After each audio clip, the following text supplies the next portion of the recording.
Well, peeps, it is now time for the wait. Oh, wait, it's Wednesday. Wrong show. I'll be right back. All right, peeps. So it's time once again for another edition of Throwback Stories. Stories from the Hood edition. Now, peeps, in this one, I'm going to tell you guys a bit about the pool hall. I have been referencing it, and I realized not even on the original channel did I talk about the significance. I did mention that it meant a lot to me, but it was a really significant point of my life. Spot, I guess, a summer. It was a special summer, if you will. But that time was a very, very different Tony Montana. In fact, I didn't go by Tony Montana just yet. I actually went by Rampage. I don't know why I thought that was so cool. And I wasn't even that violent of a guy because at the time I did not have the use of my right arm because of the surgery that I had. Before I went into that kind of hood life, if you will, I was a one-armed man. And I could barely use my left arm because I was a right arm guy and I only ever used my right arm for everything. But I didn't get into that life for, any of the illegal stuff or the dangerous stuff. I kind of just like to have a good time and party. And back then I liked to smoke weed. And, there were certain blocks that had the best weed back then. There wasn't dispensaries. So, at first, when I first jumped into it, I never actually chilled in one area. I would just start going to random places, just going and meeting people, hanging out with people. Would hang out there for a week or two, then go find somewhere else. Never leave anywhere in bad terms. Always cool with everyone whenever I stop. Some people I still run into and they'll run up and hug me like I'm a brother. They haven't seen in years. So I made a lot of good connections back then. And then, I remember specifically it was actually going out for my sister's birthday. Ran into one of those two friends I told you about, Bob. Hadn't seen him in a while. He kind of went through some rough times, was on the streets, but he just got back in with his parents. Think at this time, at this specific moment, I was actually still 18. And we started hanging out again. We used to hang out from teenagers. And around my birthday, so that would have been in May, by around August, a little before that, we go to this pool hall.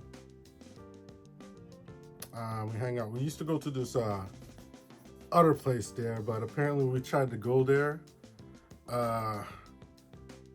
Let's just say an adult entertainment place around the county, Eglinton, and Bob had gotten himself banned from the place. I don't recall what Bob did, but somehow he was banned and no longer welcome in there. So we went to this pool hall, little divey pool hall called Underground Billiards. What was around there? There was a club, Scarborough Club called Legacy. It was in the same plaza. Then there was the big Indian movie theater and Indian grocery at the other end. And there was a butcher shop there too, actually. I didn't expect it to be when I went there. The first time I went there, wasn't expecting it to be somewhere I'd go regularly. But that's actually when I got reunited with my childhood friend G, and I didn't even recognize him at first. Then he told me, after, he was like, blah, blah, blah. We smoked a blunt, we played Street Fighter on arcades. And then from there, me and Bob kept always going to the pool hall. G lived right by the pool hall. That was just kind of became the spot. We would chill in the plaza. We knew the girl in the pool hall. I almost just said her real name, I won't. We'll just call her Big Sister. We'd always go, Big Sister was really hot too. I'm kind of pissed off because I found out later she liked me, but I was a dumbass. As you would find out in these stories about the pool hall and the hood stories, every girl liked me. Whether it is because I had that special texture of hair or how clean cut I was when I had a cut. And I'd always have good brands on and stuff. One thing once I started buying my own clothes, I always bought the best brands and stuff and had cool accessories and whatnot. But sometimes I was plain scrubby looking and girls would still fall for your boy. This your boy was a dumbass back then, a real dumbass, and always go after one girl he shouldn't. He'd always go after the one girl who ain't available, who's already obsessed with someone else. The curse of my life. Holy crap, if I was ever dumb enough to do that again, holy shit. But yeah, that would be the start of the poo hall. We'd go there, meet up with G. Then when we would go back the following week, I believe that was my birthday. The week after when we went was actually my birthday. And then the following week is when I would meet that person who, I can't remember what I named her, but she was the one in the whole entanglement. And we'll get to that eventually. That's so I call her. I was about to say what we used to call her.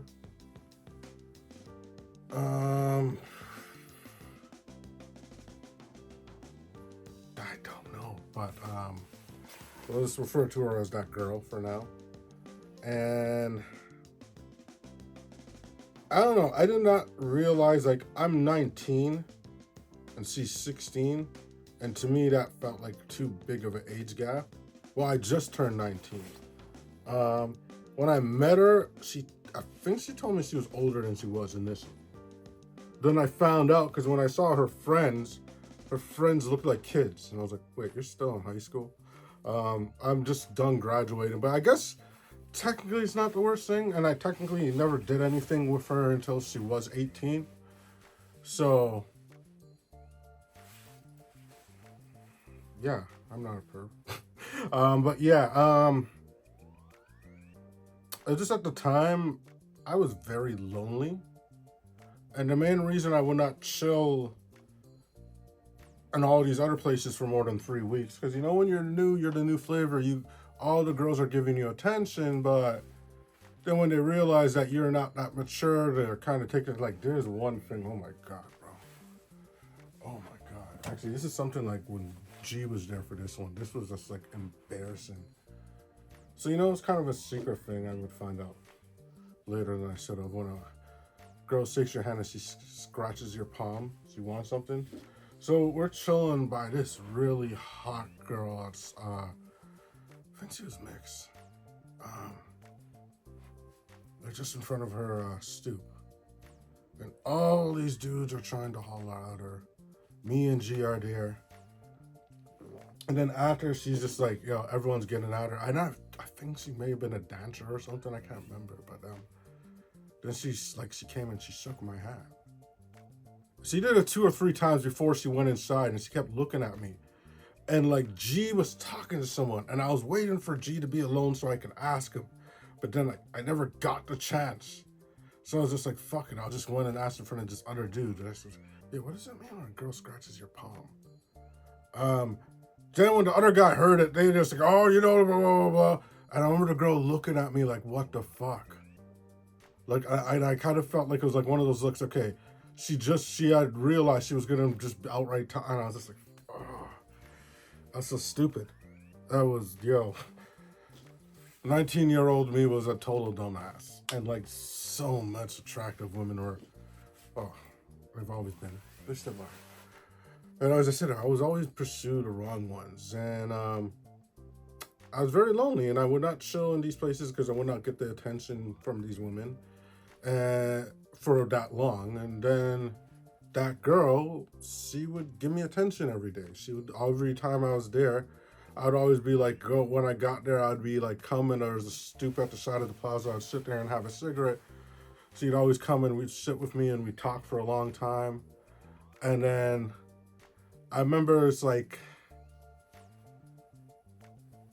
the first 2 times we chilled, it was just kind of casual because everyone was there.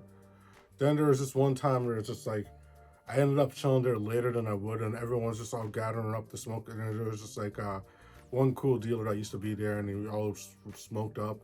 Then me and her went and we chilled in this park. We literally talked to sunrise, and like we literally did that 3 nights in a row. And like, I've never done that. That was like my first, that's always kind of that romantic romance moment you see in movies and shows. You talking to the girl all night. Um,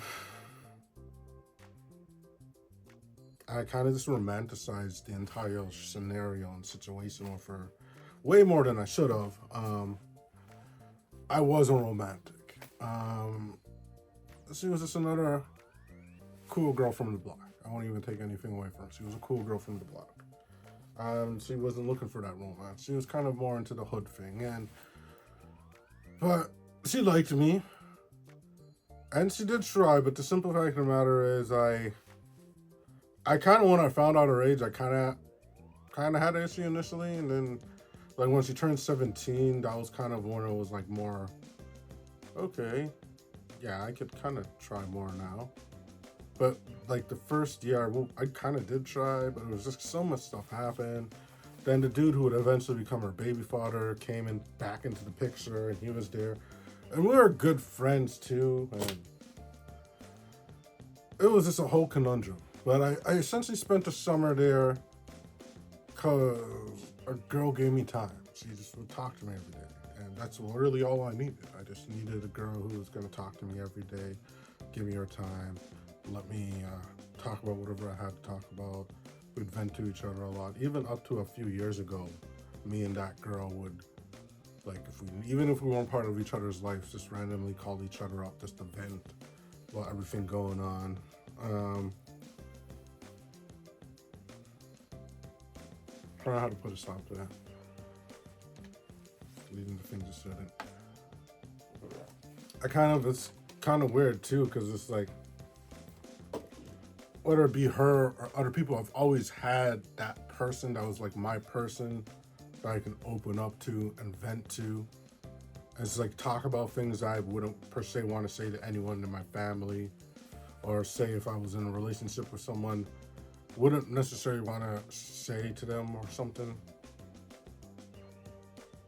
There's that person who just like doesn't judge you. Well, I guess, and sometimes there was a relationship where the girl I was in a relationship was that person, and it was actually pretty healthy. Just happened to end a relationship too, but just having that person that doesn't judge you and you could just say whatever and just like they're available whenever. Haven't had that in a long damn time. Ever since me and that girl kind of, I saw her for the last time 1 year ago.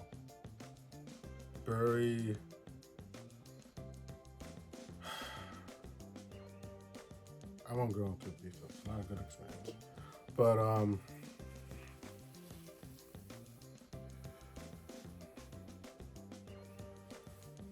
that's the origin. That's why the pool hall was such a significant part.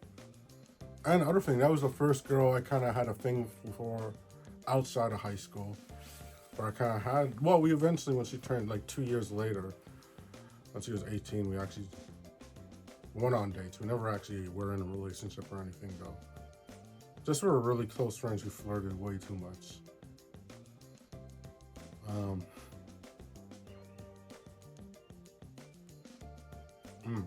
I was gonna say something I probably shouldn't have said.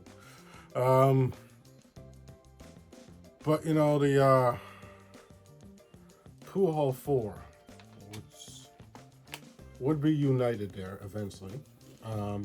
So I would be hanging out there regularly, and then Kevin, who was the other outsider, if you will. But G was technically like one of us, but then he had his own crew that came there eventually. Because this is like his new block, and then there's other people from the other block where he grew up on when he moved from my block. So it was kind of like a us versus them type of thing. Like it was kind of an adjustment when those other guys came, but like G was always still cool with me. I just like Bob and Kevin, they, as I said before, were not loyal, and they got bitched out so much. Like, you guys, to Bob's credit, I will give it that. Like, you would think it would be me or Kevin because we're the black guys, but Bob is the one who went and actually put in work and really became like a hood dude and fucking went through hard times and lived that life. And he's in a better place now. I've heard he's married. He got his home. Proud of him. That's not an invite to contact me, but I am proud of you, kid. But he was the one who, out of the three of us, outsiders, if you will, went the hardest. I'm a lover, not a fighter. When I have to fight, I will, but I'm a lover, not a fighter, straight up. Kevin, just wait till we get to the other stories. So, let me include a story. Since I brought up that girl, let's tell an infamous story. The story of the night that I lost 2 women in one night. Now, I was never a player. I was just an attractive guy who had a lot of personality. It was really cool. A lot of women liked me. But I never talked to multiple women at one time. That was not who I was. I never took advantage of women. If a woman was drunk, I would take them home safely and make sure that I literally, that girl, the first time I was around her when she was really drunk, we were in more now. I physically picked her up and carried her, took her on the bus, and took her all the way back home to McAllen and Eglinton and brought her to her home and took her to her mom so her mom could take care of her. I'm not one of those perverts who take advantage of a drunk girl. To be perfectly honest, I like to make love, and to make love, you need the woman to be awake to be part of that. It's like I kind of feel dudes who do that, it's kind of totally weird and creepy. It's like you're fucking a corpse. Like if she's not awake, like what? That's just always been weird to me. I don't know. Some dudes are just messed up, but yeah, I was never the type of player, and I'm a demisexual, which means I need to have an emotional connection with you. It could start off as being me and the girl having a friendship, and just time, they're nice enough, and I was just like, there's that energy, that chemistry there.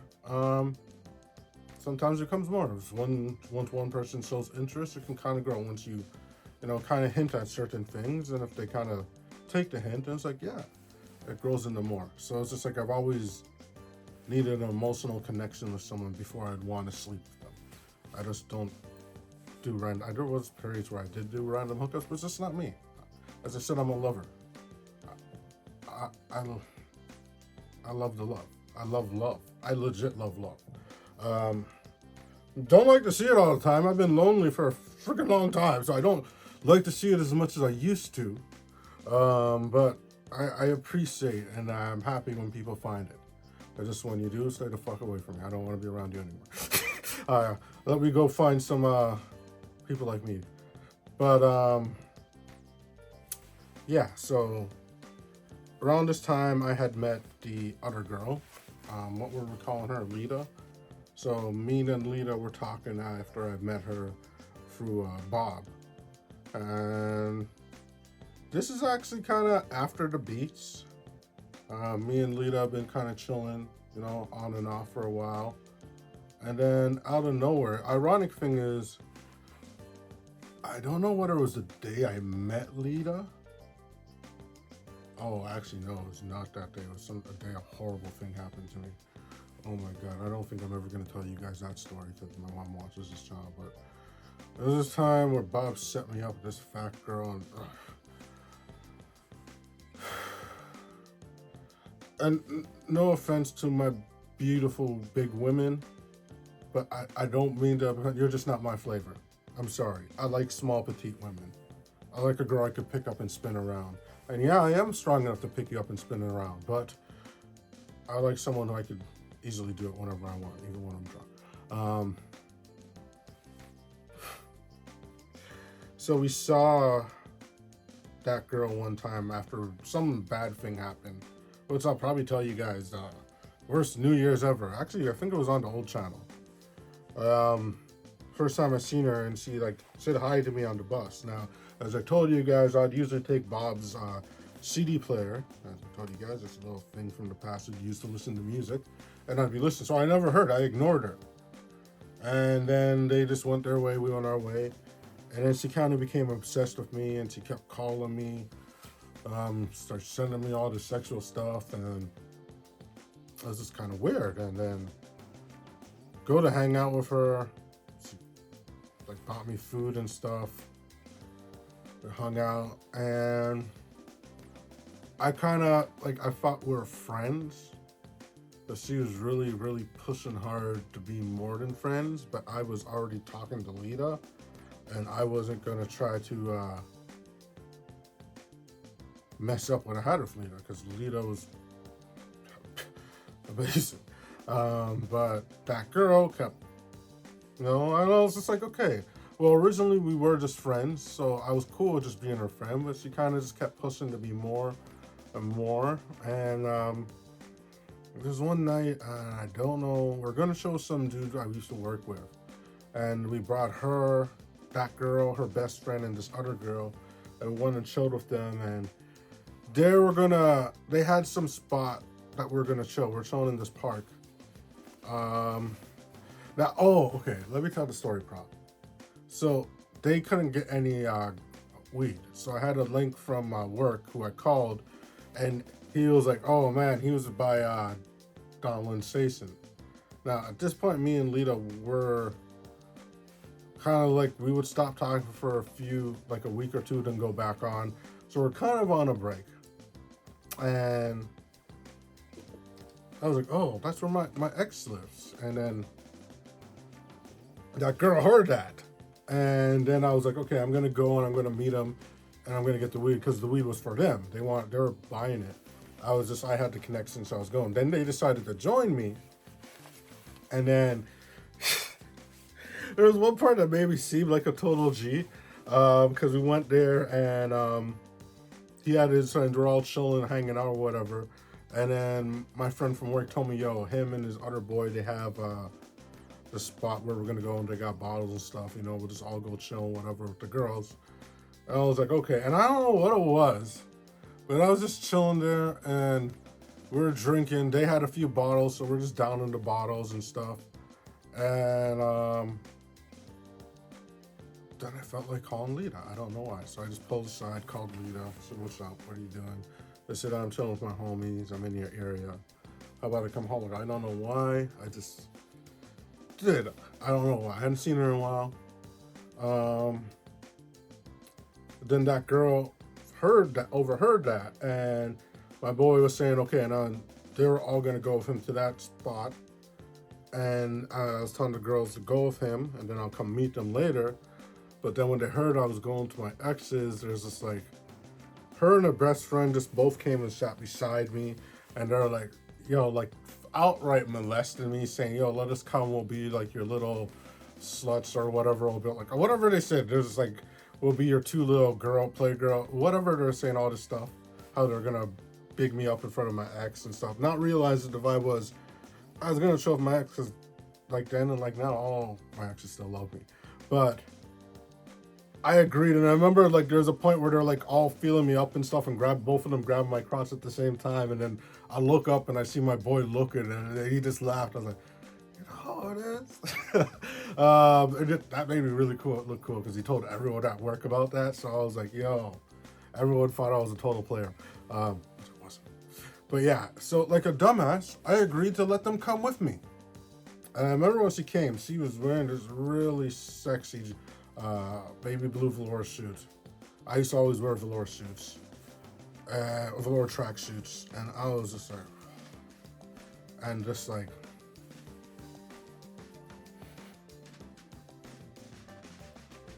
seeing her again and just like hanging out with her, just the vibe. I was just like, okay, fuck that plan about making her jealous. We were just chilling, and then just like, I said to her, okay, me and you have to talk alone. So me and her went in her building, and we were like, fuck. I think we literally chilled for like 2 hours. Left that girl and her best friend in the lobby. And it's interesting because many people have said this to me, but the funny thing is they never do. But she was saying, I think your little friends probably left. And I was like, nah, they ain't leaving me. Bad thing to say. After I was just vibing with her alone, blah, blah, blah, I'm just like acting like a player, which I was not. Then come back out there and she told me, okay, and this is why I was saying Lita was a real one. She's like, okay, just to make sure they don't get pissed off, she told me to tell them that I got her pregnant. Just to cover up why we're talking for so long, quote unquote. And I'm fucking, because when we came back, they asked me, why do you guys take so long? Are you guys back together? And for some dumbass reason, I did not say what she told me. And she slowed down. She was going up the stairs and she slowed down and listened. And I said, nah, we're just friends, you know? Blah, blah, blah. I didn't even say what she told me to say. It was kind of killed my vibe. And it's like, honestly, majority of this summer, this was the summer after the pool hall, I had both of these girls literally on me all summer. And I'll admit something that most of my friends do not know. I did not sleep with either one of them. I was that much of a dumbass. Didn't get anywhere. Maybe later in life with one of them, with that girl. Not with Lita.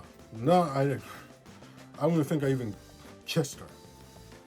We were just like kind of cuddle stuff. I think she used to kiss me on the cheek. But as I told you guys, I was a virgin back then.